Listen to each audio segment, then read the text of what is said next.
we're taking a very personal and hopeful look at a disease that affects the lives of millions of Americans: alcoholism. Our own Elizabeth Vargas revealing for the first time to Diane Sawyer the depths of her addiction and the toll it took on her marriage, her children, and her career, and the moment she knew she had to stop drinking. There are days when you wake up and you feel so horrible that the only thing that will make you feel better is more alcohol. That's when people die. How close did you come to dying? I, on one occasion, had what I know to be a lethal level of alcohol in my blood system. And even that didn't scare me into stopping. For decades, a network correspondent and anchor. Tonight we're taking 2020's Elizabeth Vargas was known for her strong reporting from around the world. I'm Elizabeth Vargas in Baghdad, Perugia, Italy, Jerusalem. So you don't agree with that? Tough interviews and seeking out people whose stories had been forgotten. Now she invited my colleague Diane Sawyer into her home to share her own story of her battle with alcohol, one that she's written about in her new memoir, a battle that almost cost her everything, including her 2 sons. Are they the hardest of the hard part? Oh, hands down. I don't know if I will ever forgive myself for hurting them with my drinking, ever. That lifelong struggle with alcohol, one of millions who suffer with the disease. Yet on the surface, Elizabeth seemed to be living a golden life. But I mean, people can look at you and say you're so lucky. I am so lucky to have my 2 amazing children and to have this amazing job and to have resources for people to help. You're right, I am lucky. All I can tell you is when you're in the cycle of this disease, though, I lost sight of everything. Everything. Haunted by crushing insecurity and anxiety that began as a child, Vargas says that as a local news anchor, she discovered that a glass or 2 of wine helped soothe frayed nerves. It was like, I finally feel relaxed. All my insecurities would sort of fade back. A startling statistic: more than 60% of women who have a problem with alcohol also struggle with anxiety. In 2002, she married singer-songwriter Mark Cohen. You know his song, Walking in Memphis. When I was walking in Memphis. She says she did control her drinking as she was taking care of their 2 sons, Zach and Sam. But her drinking was causing added tension in their marriage. He thought I drank too much. And so she began a telltale pattern, keeping the amount a secret, and even hiding wine under her bathroom sink. Looking at myself in the mirror thinking, this is who I am. Sneaking into my own bathroom to gulp down a half cup of wine so I can get through another hour feeling good. And then came the uncontrolled binges that she couldn't hide from her family in 2012, a very low point. That was our big vacation, and my idea of a vacation was to empty the minibar by drinking everything in it. Her younger son, Sam, finds her in the hotel room. I was drinking and sleeping, and I do vividly remember, like, one afternoon, Sam standing by my head in the bed saying, "Mommy, when are you gonna get up?" I would die for my children, Diane, but I couldn't stop drinking for my children.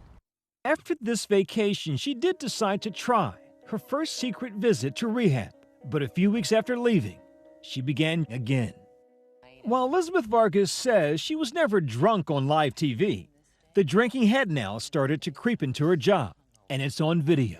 I drank that day because I was shaky, it was horrible. It was an interview with the famous singer. Your parents are very, very religious. Yes. And you are very Open. open. Do you see how much I'm struggling to speak? After this interview, word started to spread around ABC that something was wrong. But days later, she was back on the air in top form. But it was catching up with her. A month later, after a day of secretly drinking, she gets in a car to be driven home. And she says that is the last thing she remembers. She was in a total blackout. What's the next thing? Waking up in the emergency room. I drank enough to have a lethal blood alcohol level. What was it? 0.4. At least 2,300 Americans die every year from exactly this kind of alcohol poisoning. Elizabeth Vargas finally calls her boss at ABC to tell him she needs to seek treatment for addiction. I was too embarrassed to tell him that it was just alcohol because I thought it was so unfeminine. She goes back to rehab more than once. Then in 2014, press leaks forced her to go public with her alcoholism. Her husband tells her the marriage is over. He can't save her from herself no more. These lyrics, written by her husband years before they met, now have new meaning for her. I think that must have been how he felt.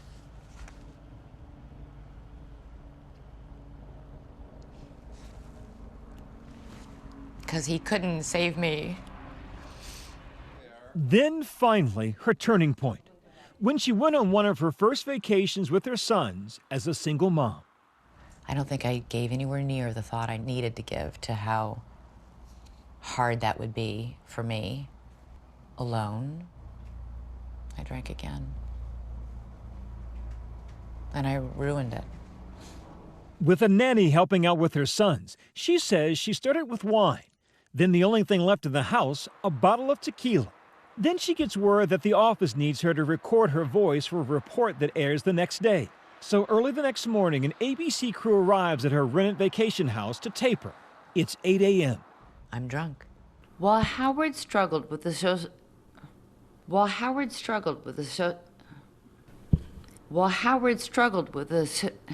I can't say it.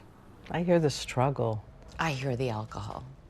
She was drinking so much her children, her boys, were terrified with worry that she might die and pleaded with her to stop. And even through the fog of alcohol, Elizabeth says she finally grasped all the ways she had shattered her life. And you get help. Yeah, and you get help. Then you can fight. ABC News agreed to give her one last chance. With the help of a sober coach, she starts the path to recovery. One that now includes regular meetings, support groups, and meditation. And then there's the hard apologies to the husband who agreed to join custody of the children, and most importantly, to her sons. You can't just say, I'm sorry I hurt you, and then, leave it at that. I'm sorry I drank. I'm sorry I scared you. I'm sorry that I wasn't there for you. I'm sorry. I'm so sorry. Tonight, her ex-husband has issued a statement and will post it online.